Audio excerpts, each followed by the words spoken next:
strong mother, full bloom in her baby booming 30s. A surprise discovered 3 months late on the irony of Mother's Day. I was born screaming in the key of C on Friday the 13th, an intended child of All Hallows Eve arriving early. I was my grandmother's blessing. I grew up strong, my bones made of music and my skin song. My ears heard quite a few rough words early on, my mother's bones breaking so mine didn't have to. A few fist-to-cheek screams, nights of "don't call the cops" on the front lines of World War III, nights spent questioning the preponderance of my accepted deity. The nights were long, but the days turned to years. The music comforted my fears and unearthed a voice, my own. I sang like my mother and her mother's mother, sang so loud that I didn't hear the bottles breaking.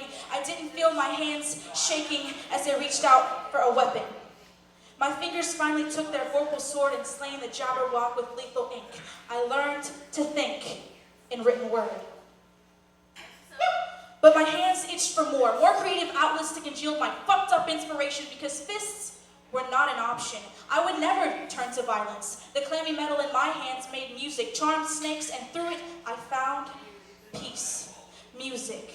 I learned to bleed. I broke the stitches, the boundaries, and bloomed beautiful paper trees, grew a forest, a fortress, and surrounded myself with positive things. I thanked my mother. I looked in the mirror, and instead of painting my face, I accepted the woman behind brown eyes. I became me. A poetess, a genderless being surviving on the sustenance of ink dreams, a hunger for 5 staff lines and better things, 18 years and infinitely more to sing. I am my grandmother's blessing. Thank you. Yeah!